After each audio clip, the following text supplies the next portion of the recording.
Cashflow Diary Podcast, episode 168.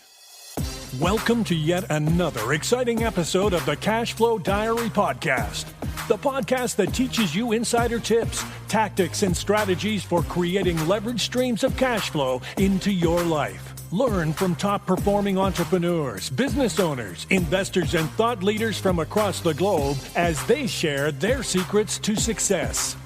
Like what you learn on this and other Cashflow Diary podcast episodes? Go to learninvestingnow.com and sign up to receive powerful tips and information that will help you succeed as an entrepreneur and investor. Now, here's your host, investor, entrepreneur, business owner, educator, speaker, author, and master facilitator of Robert Kiyosaki's cash flow game, Jay Massey. All right, and welcome to another episode of the Cashflow Diary Podcast. I am your host, Jay Massey, and I'm glad that you have decided to tune in today because guess what? We're going to talk about one of the most important skill sets on the planet, the one that's preventing you from taking all of the action, most importantly, achieving the goals that you know you want to hit.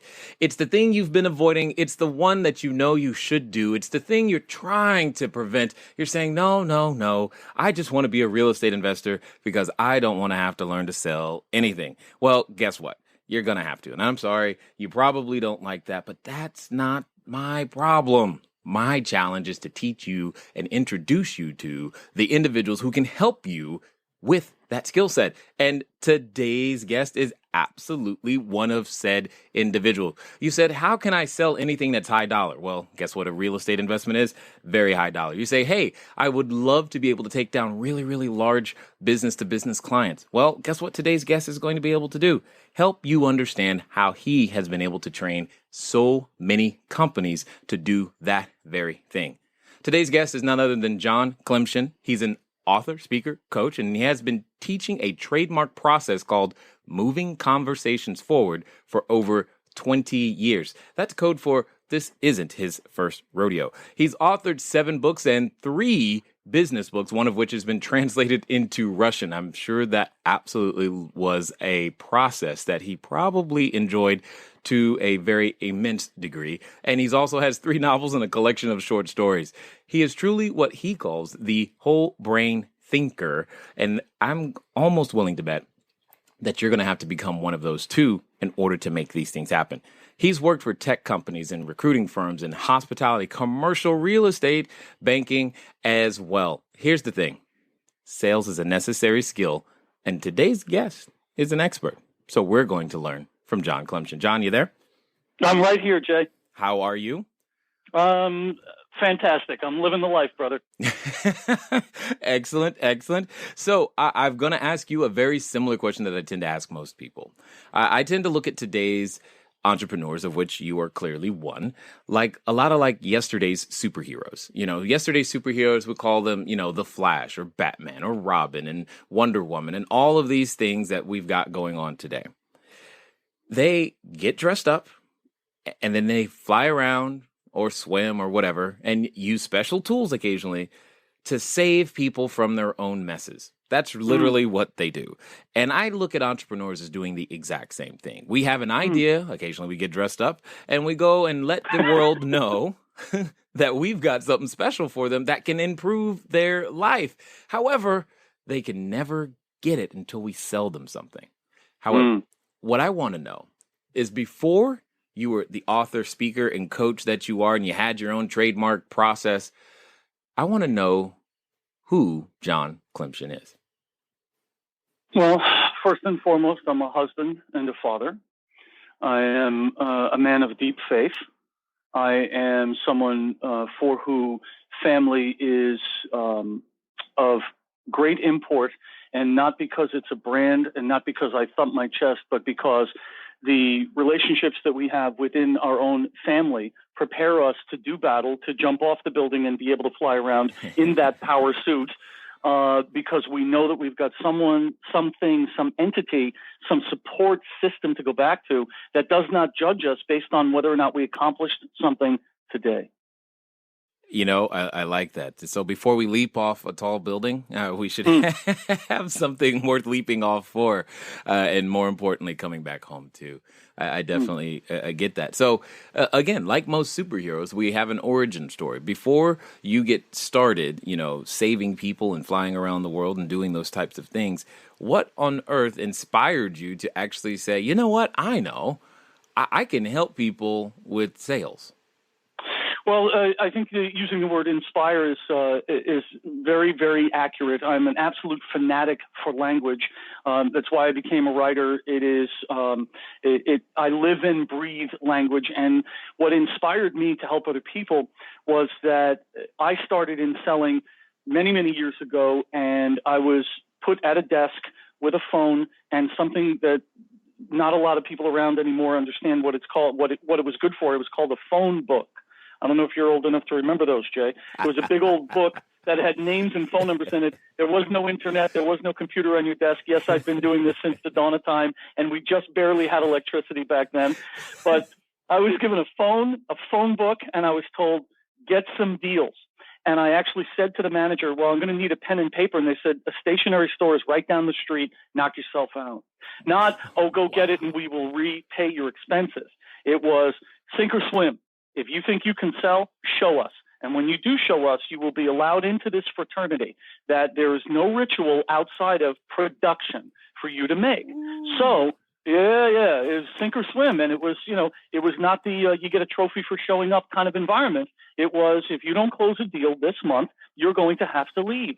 Nice. And what inspired me to help other people was that where my desk was situated in that office was right next to a desk that the next new person went to.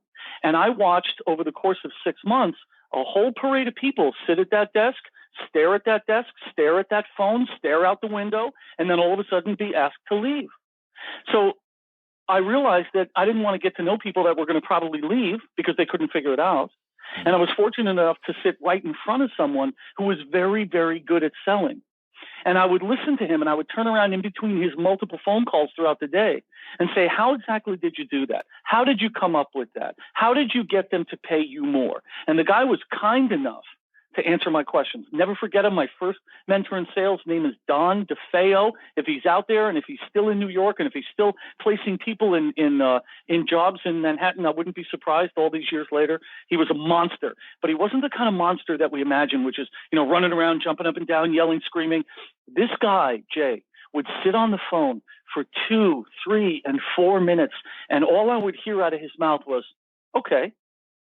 Yeah, that makes sense. What do you think we should do next?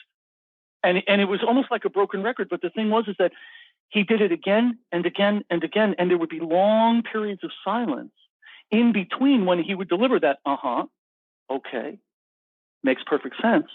Because he sat there and listened to what his prospects and his customers were telling him. So I started doing that more. And I started asking questions like, what do you think we should do next? And amazing how people always have an opinion as to what should happen next. And the beautiful thing is that if the opinion comes from them, it's not an opinion, it's a fact. So I just started saying to people next to me, listen, I've been listening to Don and he's the top producer in the office. I'm not trying to tell you how to do what you do, but if you'd like, I can help you out so you can kind of make a placement. You can earn some commission. And one person did it. Stayed there for a while. Someone went to the desk behind Don. They started asking me questions because they saw me helping that person. Other people came on board. They started asking me questions. And one day my boss comes to me and says, have you ever thought about doing training? And because I have a sales mentality, my first response was, how much does it pay? Nice. No, but I can think about it right now. In fact, how many zeros is that? Yes. That's exactly right. I'll do the math in my head because understanding that I could move from, 100% at-risk income to some percentage of at-risk income with a base salary was like, I'm a young, newly married guy who dragged a California blonde nurse across the country to New York with the dream and the wish of a better life. I needed to produce. I needed to get some stuff done. Hold on.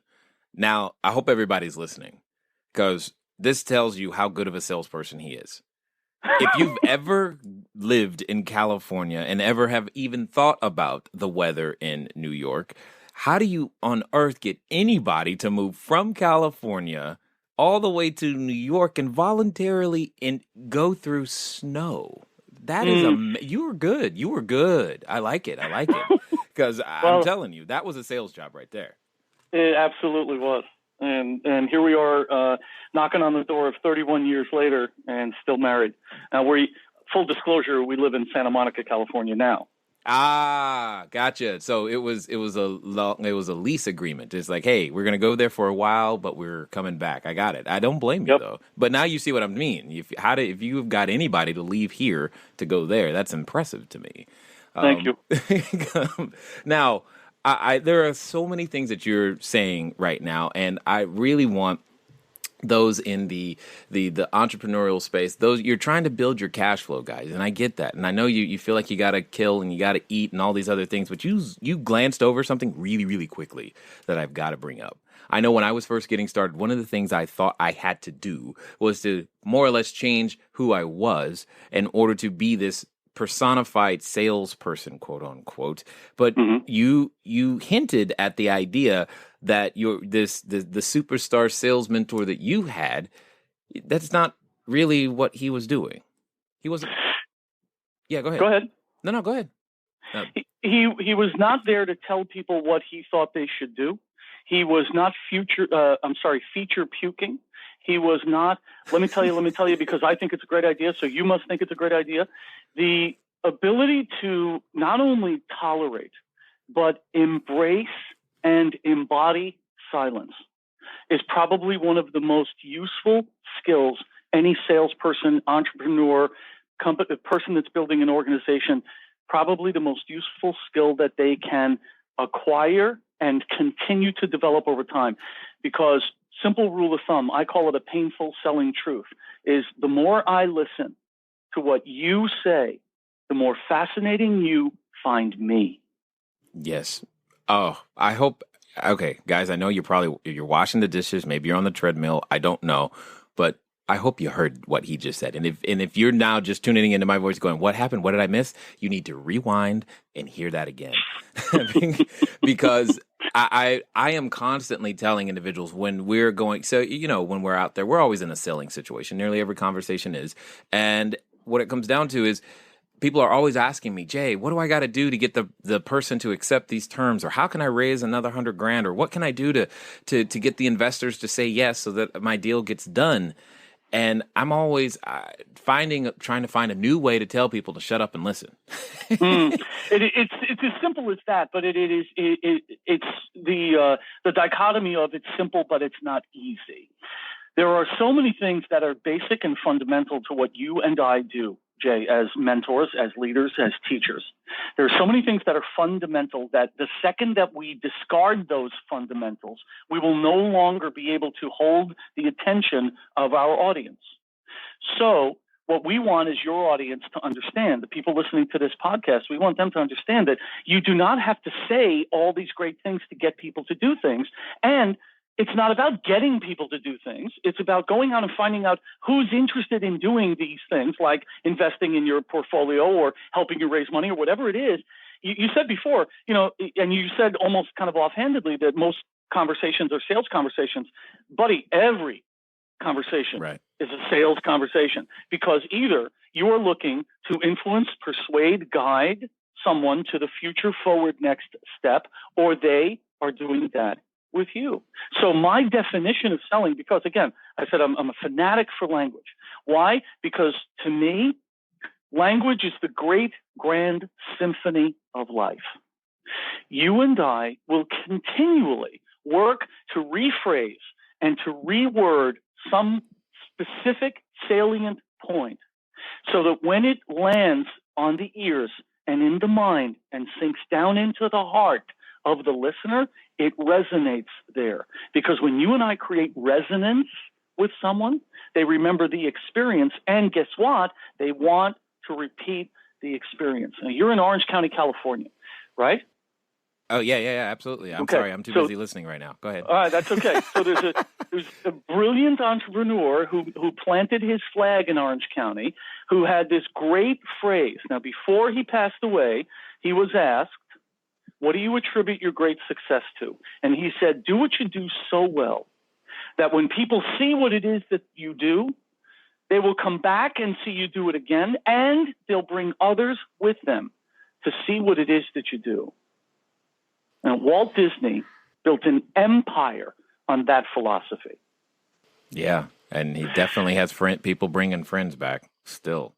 It's amazing. I was at a conference in Cancun, Mexico. I'll never forget. It was in the travel industry. And one of the people from the hospitality division of Disney, which is massive, was up there talking about what it means to have a repeat customer. And they said any given day throughout all 365 calendar days of any year, when you walk into Disneyland, you are walking in with the fact that 70% of the people that are there that day have been there before. Wow. That's impressive. Talk about customer lifetime value. Oh, my God. That's off the chain. And it's barking and it's running down the street after your competitor. Oh my goodness, you can't compete. I mean, to compete with that kind of repeat business is tough, especially as a new guy coming into the market. That would be really, really, really tough. They can outspend you on marketing forever. Yeah. Ever. Anyway, we're about to get sidetracked and go down a completely different dark hole. If we don't get back. It's okay. It's okay. I have this feeling that you and I sit around thinking about these things, and then we get all excited about it, and everyone's around us going, "What? Why? Come on. Come up with something else. We get it. They're doing well. Yes, I get it. But we just enjoy what it is that we do." Now, I guess the question becomes, where did you get the let me put it this way. Oftentimes it takes a special individual or special set of courage it's one thing when you realize you've got a skill set yourself. It's another to be put into a position or your manager to say, hey, have you ever considered training? It's a whole different thing to say, you know what? I'm going to do this on my own. Where did your courage come from? Embracing failure. I've been in practice. Did you say embracing failure? Failure. Okay, I just want everybody to know I have not met him before because you are saying, all right, I'm just excited. Keep going. I got to hear how you're going to say that. I'm just like, he did not just say that. Yeah, go ahead. Look, I have learned more from my failures than I've learned from any of my successes, because what my successes do is they puff me up, Puff, puff me up. And guess what? That is not what builds long-term success. Humility is the absolute key ingredient to long-term success, and the humility to say every single day, whatever it is that I have achieved, I hope that God gives me the strength to achieve something new today and to be useful today. Because I know the world-famous, who I call the king of all motivation, Zig Ziglar. Right. He said that yesterday is a canceled check, tomorrow is a promissory note, only now is negotiable. Right. So no matter what it is, I'm standing here in my office and I'm looking at the books that I've published on my shelf, and autographs that I've gotten from famous people. And guess what? They are aging by the moment. They are useful and they're great reminders. But you know what? It took a long time to get to those moments. So when I say embracing failure, dude, I started a training business. And it lasted about 7 weeks because I didn't understand this thing called, and I think you're familiar with it, it's called cash flow. I've heard of it, yes. I had 2 young mouths to feed, plus the California blonde nurse, plus a Volvo station wagon, and guess what? After about 6 weeks of no money coming in, what was it that Mark Victor Hansen said? He said, if your outgo exceeds your income, then your upkeep will be your downfall. Right. Yes, exactly. And I learned that very painful lesson after 6 weeks, and I was scrambling, and I said, I don't know what I was thinking. This was a bad idea. I'm never going to do this again. Please, God, give me another job. And I got another job. And I got that job, and I worked at that job, and I was dissatisfied with that job, but I felt a sense of obligation to my family and to society in general to march along with what a good friend of mine calls the paycheck herd. He said the paycheck herd leaves the San Fernando Valley every day and drives down into Los Angeles to go to work, or they leave Orange County every day and they go up into wherever, into downtown to go to work. The paycheck herd, while God bless them, it's the larger percentage of society. It's you and I and the people that listen to what you're doing that create new opportunities that give a place for those people in the paycheck herd to go to. So I was downtrodden, and I was disappointed with myself, and I was angry, and it stayed with me for a while.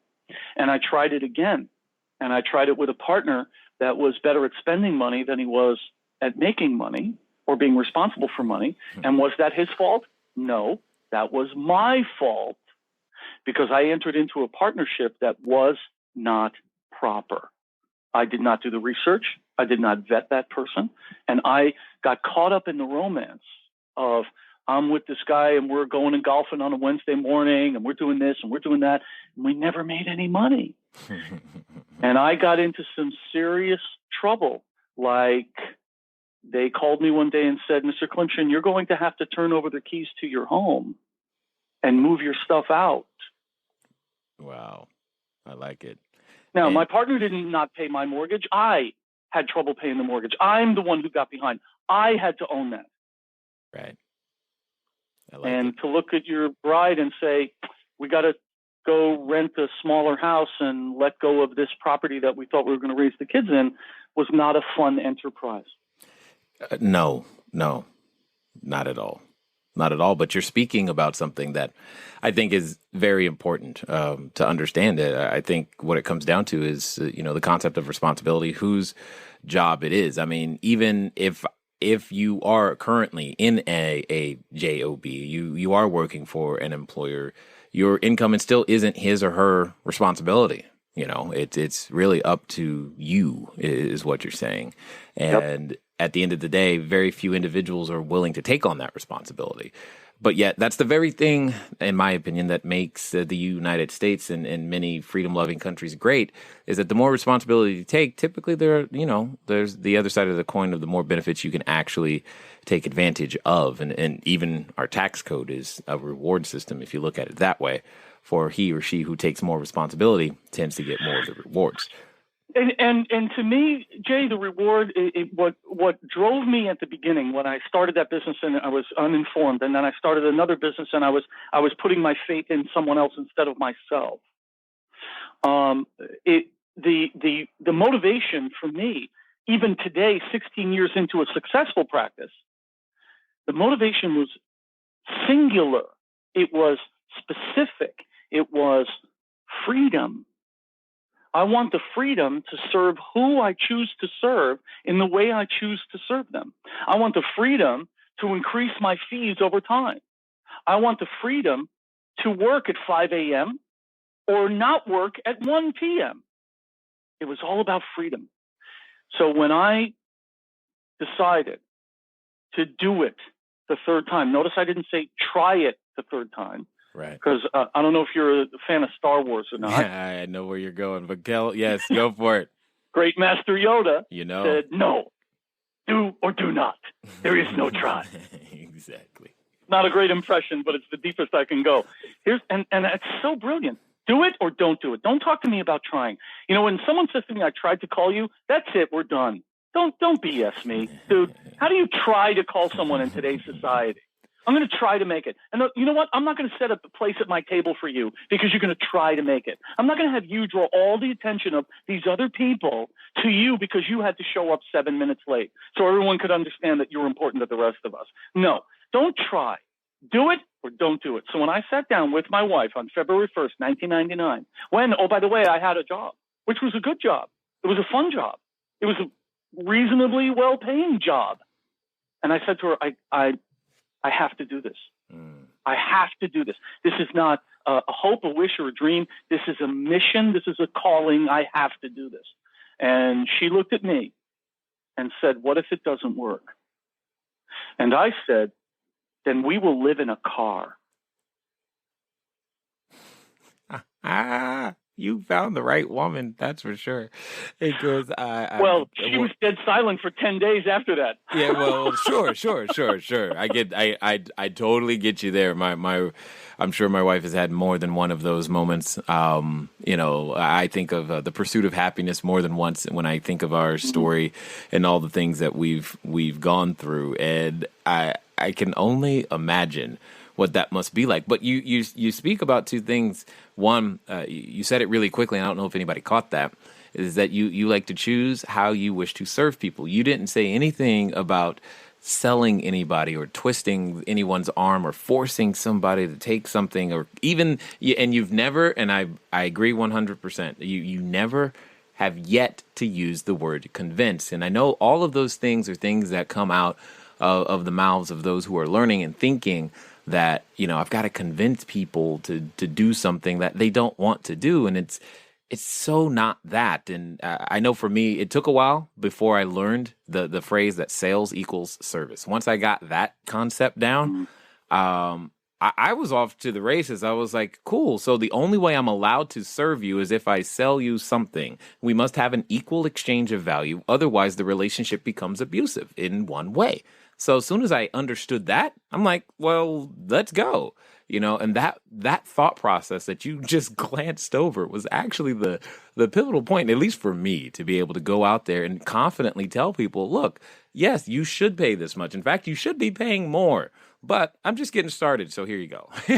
Well, and now here's the thing. Let's since I'm a fanatic for language, I don't want anybody to pay me anything, and I'm not trying to play a trick on words. I want them to invest. I want them to move money toward that goal. When a company decides that they want to go from 50 salespeople to 150 salespeople, and they bring me in. Now, they didn't magically bring me in, and I don't have people standing on line outside my door, knocking on the door saying, oh, coach, can you help us? Can you help us? I bust my elderly rear end to go out and find those opportunities. Right. I'm 16 years in practice, published books, international work. Yay, big friggin' deal. Yesterday's a canceled check. Right. I know, right? So we've got to go out and find the new things. But here's the thing. I don't want anybody to pay me. I want them to say, look, I want to invest in my people, so I'm going to invest in them by bringing you in. What's your fee? And when people ask me my fee and I deliver it to them and I say, how does that compare with what you expected? Instead of me delivering the fee and then talking for 7 minutes to convince you that it's worth it, when someone says, what do you charge for a half day on site? And I tell them the number and I immediately follow it with, how does that compare with what you expected? About 30% of the time, people will say, that's a lot of money. And my response is, yes, it is. What would you like to do? Because here's the thing. I don't need your money. I need money, Jay. I want more money. I don't need your money. I am not going to all of a sudden bend because, we can't afford that. Well, guess what? That means you're not qualified. No offense. But here's the thing. When I want to take my wife to the Four Seasons Hotel and stay in a suite, I don't ask them if I can pay $160 a night. I'm stunned silent because I'm trying to figure out how two can grow up in completely separate ways, but yet have you sound like me. This is awesome. When I grow up, I want to be like you, brother. I don't know about that. I just know that I'm just like, yes. All of these things. I'm loving the phrasing. I'm loving the questions. I hope that if you are listening to this right now, you're doing what I'm doing. My notebook over here, as you guys know, I study questions. That's what I love to study. I purposely, here's what I do, John. I will go to the car dealership knowing that I have no intent to buy a car for the specific purpose of studying their sales process and their questions that they're going to ask me so that I can go, yeah, that one's good. I can use that one later. And I like collecting these questions and these phrases. And I'm just, I just want you to keep talking so I can just keep writing down. I'm like, that's a good one. I can use that one too. Because all of these, when used in the proper sequence, can create, quote unquote, the relationships. There's no such thing as a sales close. You're opening up a new relationship, new possibilities. These are the things that prevent people. Let me ask you this question. Many people resist this skill set. they just resist it, and I can't blame them to some degree. I mean, you grow up and mom says don't talk to strangers, and now you have a career where your job is to talk to strangers all day long. That's good. I like that. I mean, that's the truth, right? It is the truth. But what is it that you think, I guess, gets in the way of people wanting to actually learn this skill set, even though you and I both have seen firsthand how this one skill set sets everything in motion? Okay, now, I know some of you already know the skill set that we're going to be talking about here later in the show, and that's great. It's wonderful. Just want to make sure two things. One, that many of you out there, occasionally you send in an email from time to time. You've got some specific needs, some help that you want. Here's what we're doing. Go over to cashflowdiary.com/ready. Cashflowdiary.com/REDY. And you can reserve a spot to actually speak with me directly if you'd like. Cashflowdiary.com/ready. And as a reminder, we're still looking for more reviews. All you got to do is go ahead and leave a written review. Go into iTunes, leave a written review, and you'll be eligible to win a cash flow board game delivered to your door for those who leave us a review. Well, here's the thing, is that people think that selling is asking for something. People think that selling is trying to persuade or convince or connive, and it is not. You said before that, when you're closing, it's not some big close. You're opening something. My definition of closing is 3 words: coming to agreement. It's not coming to an agreement, because when we insert that participle, that means that it's my decision as to what the agreement should be. Now, I have a very clear path as to how someone goes from never hearing of me to hiring me to either consult with them to build their sales team or to come and speak at their sales meeting. It's a very clear process. However, you don't have to go through that process to please me. I can jump all over the chessboard at your invitation. See, people think that selling is about asking for permission. It's not. It's about engendering invitations, because we would much rather go to an event that we're invited to than one that we are given permission to attend. So what I want to do is as you said, I want to ask questions so that I receive invitations to move the conversation forward. So you asked me, why do people resist going after sales? Well, because most people can tell when someone is trying to sell them something. All of us have that sixth sense. So guess what? I'm not going to play Wizard of Oz. And Wizard of Oz to me is pay no attention to the man behind the curtain. They say things like, I'm not trying to sell you anything. That is a lie. So I don't want to begin any relationships with a lie. Right. My late father used to say, John, don't ever lie. This way you never have to remember what you said. Right? Exactly. People say to me, you said to me such and such. I say, yeah, that sounds like me. Yeah, that does sound like something I would say. Yeah, it does. And I'm going to write it down because it sounds better coming from you than it did for me. You're right. That's a good one. Let me write that. That's a good one. I'm going to write that down. I have this belief, and I'm just curious. I actually believe fundamentally that people, everyone, yes, you listening to my voice, everybody actually likes selling. It's not selling that they don't like. Does that make sense? It's pitching that they don't like. Right. It's asking for money that they don't like. So guess what? Let's explode that and let's get that out of the way. In my book called How to Sell Without Being a Jerk, we talk about moving conversations forward, not dragging, driving, forcing, or pushing, but moving conversations forward. And in my study of languages and language, I learned very early on that the power of that statement is that in the structure of language, moving conversations forward is referred to as what's called a present tense perfect. It's a present tense perfect because it starts with a verb, and everybody understands what it means and where it's going the second that it's stated. So what we want to do, we in sales say, well, wait a minute, I don't want to shove something down anyone's throat. I want them to feel good about me, the interchange, and where we're going together. I'm going to say that again. I want them to feel good about me, right, the interchange, and where we are going together. So when I ask questions like, what do you think we should do next? Where would you like to see this go from here? What are your big, hairy, audacious goals?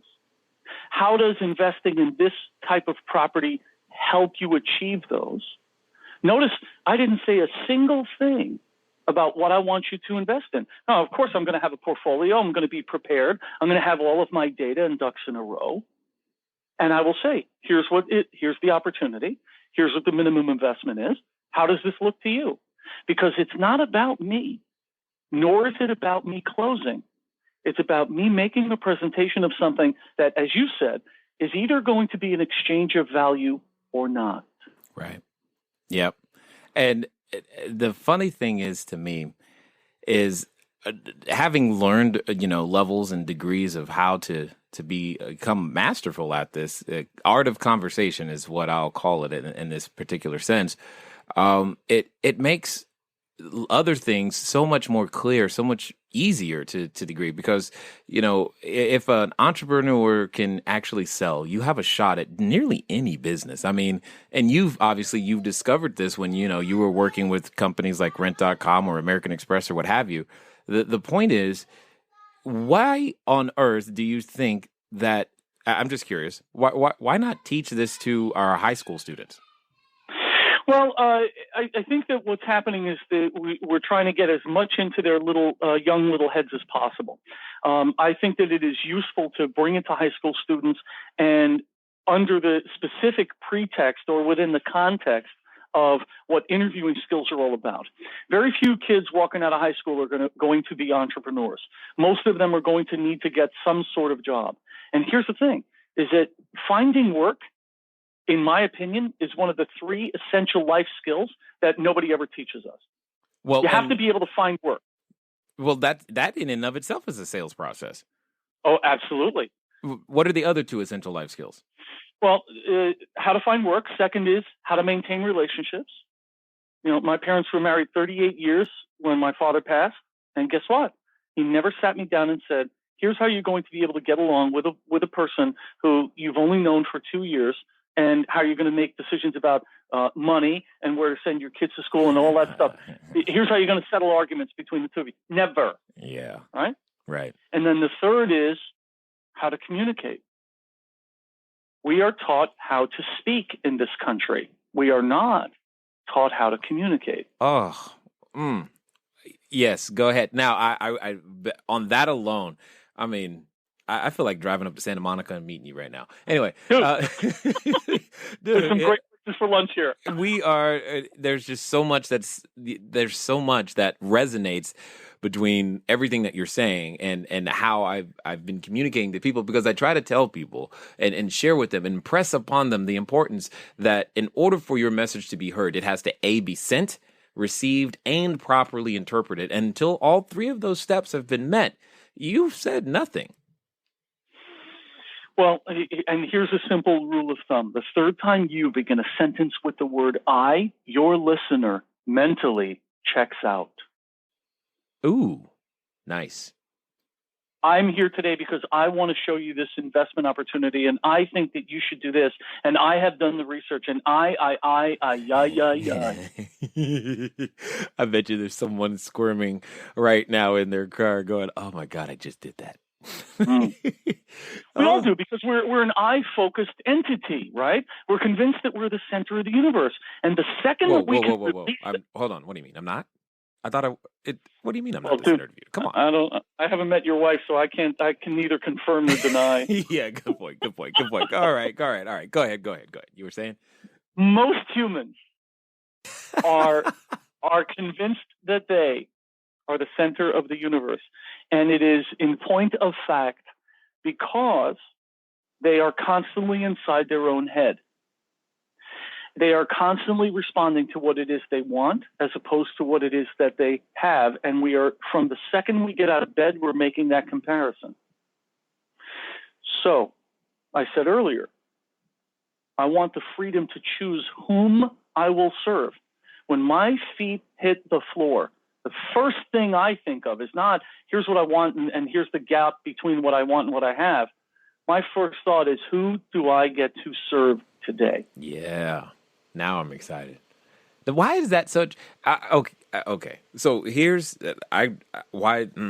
See, when I get Spit it out, excited, Jay, will you? when I get excited, I stutter. That's the problem. It's like It's like I can't even get the words out. So I find it interesting because that same question gets me excited. Anytime I've been on stage, no matter who I'm on stage with, no matter where I'm on stage, no matter whom I'm helping, no matter who's coming into the database, I look at the names and I go, "Ooh, we're going to get to serve them." And when they do, and I start dreaming of all the things that we could help them with and how their life is going to be different. And I just find it interesting. I care a lot more about just who do I get to serve? Who's going to let me serve them today? Okay, so I'm sure you have another question, because otherwise I'll just keep talking.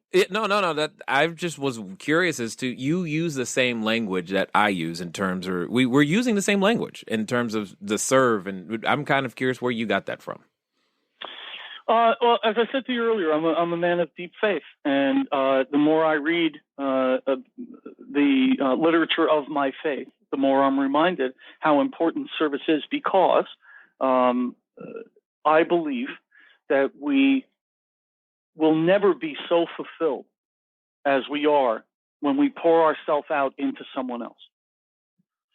Yeah. We're not here to consume. We're not here to collect. We are here to serve, to give, to make someone else's life better. And look, I live in a nice area, in a nice neighborhood in that area. I mean, I can see the Santa Monica Bay from my office. Life is good. But you know what? It hasn't been like this forever. It took a long time. It took a lot of late nights, early mornings, and what a former pastor of mine used to refer to as dark nights of the soul. Yeah. Am I really doing the right thing? Is there something else I should be doing? Is there an easier way out? Yes. So let me ask you this question, because I know I can answer it. So how many times have you mentally quit and had to restart? What time is it? Exactly. Right? It's like, oh, I'm not going to do this anymore. And then you figure out those reasons why you must do this. And I know it sounds crazy to some people, but I feel very mission driven myself. And I think that mission is absolutely the reason. I mean, there's no other reason to keep subjecting yourself to, quote unquote, all of the pain except for the mission. So why go on this mission to help, corporations or individuals, sell high ticket items, etc.? Why does the mission mean so much to you? Well, because I have to answer a question every day. And it's a question that inspired me, that came from Thomas Edison. And I'll tell you what he said, and then I'll tell you the question I ask myself every day. He said, if we did what we were actually capable of, we would astound ourselves. So the question is, what am I really capable of? Wow. I'm going to be 56 years old. And I got to tell you, man, I feel like I have the strength of 10 men. I feel like I have not even started. I feel like there is a universe of humans and organizations for me to serve that haven't even shown up on my radar yet. And here's the great thing, is that we're constantly looking for someone else to inspire us. Now, I just met at an event a week ago, a gentleman who is knocking on the door of his 82nd birthday, who works 5 days a week and is in the midst of helping build a startup. This is the true definition of an optimist. Nice. Yes, I love it. Well, and that's the thing. When you find, I know for me, it took a long time to figure out what my gifts, talents, wherever they lie, and how to let the genius come out. And once you find it, you never want to not do it. I know so I'll ask you this question, because I know for a couple of years ago, myself, we were probably at about 117 units or so. And I said to myself, okay, we're retiring or whatever. And I spent a summer, and all I did was, fly remote-controlled helicopters and play with photography equipment. And I got bored. I'm like, I need to do something. And that's when the idea of helping other people hit me, like this was the next step / transition. So I ask you, because I know for myself today it's settled. But for you, do you ever see a time in your future where you will retire, is the way God, people I hope think? not. Exactly. Right? No. Now, look, one of my idols is a gentleman named M.C. Escher. And Escher created impossible art. He literally, through his imagination, put things, I thought he put them on paper. What he did was he carved lithographs, and then he made prints from the lithographs. And the guy worked every day of the year except Christmas and his birthday. And he literally was working the day he died. Why? Because it's not labor. It is not a burden to be able to embody our gifts. It is, and here's the thing that your people need to hear, and I hope this doesn't scare the hell out of you. I hope none of the people that are following your program are doing this for money. Oh, me too. It's one of the first things that I tell them. I mean, when if they're experiencing many successive failures, I'm like, if you're not doing this to help the other person, help the person who has a problem. And that's because that's one of the fundamental concepts. People ask me, hey, Jay, how can I find another property? I'm like, well, that's the problem. You're looking for a property. See, when people are looking for a property, they're trying to find a paycheck. But if you look for a problem and solve a person's problem, you're actually now trying to help a person. And that's a completely different conversation, and you approach it differently at the end of the day. So, yeah. And I'm going to interrupt you. If you're not solving a problem, you should be creating an opportunity for someone else. Yeah. Yeah. Yes, exactly. And these are the things that, oh man, that I get excited about as we go through the process of transforming individuals. So this brings up a question, because I want to squash this once and for all, because I know I had an excuse, and again, when we're afraid, any excuse will do. But are you of the mindset that sales, the skill set, as we're calling it, is that something that you're born with? No, it's not exclusive to someone with shiny shoes and bright teeth and can speak quickly. It's a skill. And if it's a skill, that means it can be learned. Following logical progression of thought, if it can be learned, then I can learn it. What it means is that I have to display some humility. I've been a musician since I was 9 years old. I've played a variety of instruments. I've sang, I've written music, I've recorded music, all this stuff. 5 weeks ago, I decided that I wanted to see whether or not I could play the guitar. Notice I didn't say try to play the guitar. I wanted to see whether or not I could. Nice. Well, after 2 weeks of study and an hour a day of practice, I learned, yes, I can learn to play the guitar. I can control my fingers. And because I understand the power of discipline, within the understanding the power of discipline, I can absolutely have the patience for it, because my goal is a year from today to be able to play a song through without looking at my fingers, without looking at the music. Now, every one of my musician friends says, yeah, you're probably going to want to adjust that down. It's probably going to be a lot sooner than a year. Good. You know what? If it occurs before a year, cool, because I'm prepared 5 days a week to play the guitar for 1 hour every day, to invest the discipline, the patience, and the brain power. So it's about learning. Selling is a skill. Learning means you must embrace the fact that you don't know how to do it now. That doesn't mean that you cannot know how to do it 6 months from today. Yeah. The key is sticking with it for that 6 month period. Because we get so many individuals who are trying to, transact real estate, and they're like, okay, I need to do it this weekend. I'm like, have you ever done it before? No. Well, it ain't going to happen this weekend. That's right. One of the painful selling truths out of my book is, if you want new business today is far too late for you to start working on it. Right. That should have been started 3, 4, 5, 6 months ago. Totally right. Understood. So what is your future self? What is your compelling future that you want to create? Because if I need to have things change immediately, it's not going to happen. I have a guy who I was working on building a sales team with a small startup company in New York, and there were several factors that indicated that it was not going to work. Doesn't matter what the factors are, it didn't work. So all of a sudden, next thing you know, he's without a place to go every day. And we're sitting at dinner and he says, I have to have a job by next week. I said, well, I hate to be the one to tell you the truth, brother, but you ain't going to. Right. There's no way you're going to get a job in a week. Right. Took him 5 weeks. And he's got an amazing opportunity. Not only is it a job, he's got, equity. Oh, nice. Yeah. Why? Because we said, let's figure out where you really want to be. And then let's figure out how quickly it's going to happen because you don't have that kind of control. Right. Right. So what do you want 6 months from today? Write it down, write it out in your own hand every single day on a new piece of paper and teach your subconscious what the power of will is. Indeed. Indeed. Now, you've mentioned a number of your books. What would you say is your most popular one?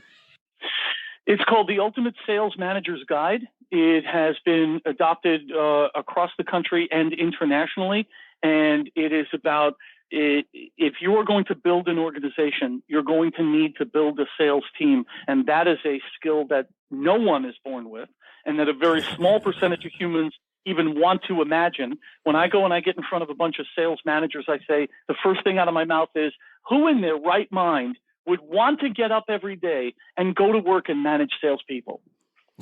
And use the keyword is right mind.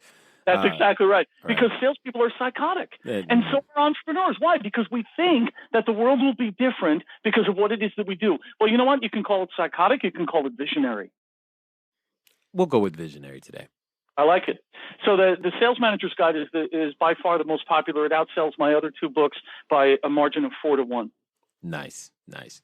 Yeah. Now, I know those listening have enjoyed it. I mean, especially if we didn't scare them off from the intro and start saying sales. I mean, we it's like we were cursing to some people every time we said the word sales. He's like, stop it. You know, if we didn't scare them off, how can they go find more about what you are up to? All they have to do is Google my last name. They may come across some stuff that shows my son, the filmmaker, because we have the same last name. But the easiest thing to do is, number one, connect with me on LinkedIn. The second easiest is to go to my website. And the third is to go to Amazon and type in my last name under books. And I'll spell it for you clearly and simply. Once you see it written out, it's not so scary. It's K-L-Y, M like Mary, S like Sam, H-Y, N like Nancy. If you go to www.klymshyn.com, if you Google Klymshyn, if you go on LinkedIn and you look up Klymshyn, you'll find me. I'm guessing if we find anyone named Klymshyn, they're related to you. Oh, yeah, yeah. I like when I check into a hotel and I spell the last name and they say, are you John? And I say, do you have another Klymshyn staying here? I know, right? Because I want to meet them. Exactly. Yeah. That's impressive. So, if you right now pretend for a second, you're talking to that would-be entrepreneur, that new person who's ready to tackle sales, that person who's looking for their next big paycheck even. Maybe they're ready to put on their superhero outfit for the first time, but feeling a little trepidation. Maybe all they've known is the quote-unquote perceived security of a job. What would you say to them at this moment? A couple of things. Number one, figure out what a reasonable goal is and don't pull it out of the depths of your head all by yourself. Speak to someone like Jay. Speak to a mentor. Speak to someone who has gone down a similar path and say, I'm setting a goal for 6 months from today to achieve this. Is this reasonable in your perception, in your world? And if they get a yes, great. If they get a no, okay, what would a reasonable goal be? Now, you know that our reach must exceed our grasp. So to say, well, I'm going to walk around the block once a day, not that impressive. To say I'm going to walk 5 miles a day for the next 5 weeks every day, that's impressive. Why? Because it's discipline oriented. And the power of discipline is that it will remove all distractions. So the first thing is set a goal. What do you want to achieve 6 months from today? And ensure and test it and have it evaluated by someone who knows what they're talking about to see if it is realistic. Second, become a learner, not a student, a learner. What does a student do? Learns all the answers for the test, wants to get the test out of the way, does not retain the knowledge. become a learner. And I want you to buy 2 books. One is mine, one is not. The book I want you to buy if you're going to become an entrepreneur is How to Sell Without Being a Jerk, because that's what everybody wants to know. Yeah, right. The second is the single greatest piece of literature ever written on the subject, and it is available at every Barnes & Noble in the country and on Amazon.com, and it's all of a $7.99 investment. The book is called The Greatest Salesman in the World. There is a percentage of people that read that book and say, yeah, that was a good book. And there's a very small percentage of people that do and use the book the way it instructs them to use it, which means that it stays with them daily for 6 months. I will tell you, Jay, in my experience in selling what it is that I do, helping other people sell what they do, helping people go from 22 salespeople to 500 salespeople in 7 years, that all of the things that need to be done, the single most important thing is to act. Do some specific activity again and again and again, so that it is habit, so that it is refined, so that the world cannot resist your will.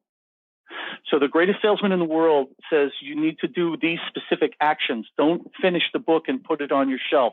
And that small percentage of people, every single person I've met for over 25 years that has done that exact thing has exploded their influence, their ability to serve, and oh, by the way, their income. Yep. Completely understood. Love it. Well, I definitely appreciate you taking the time to invest here. It's been a pleasure, man. I live to serve. Excellent. Excellent.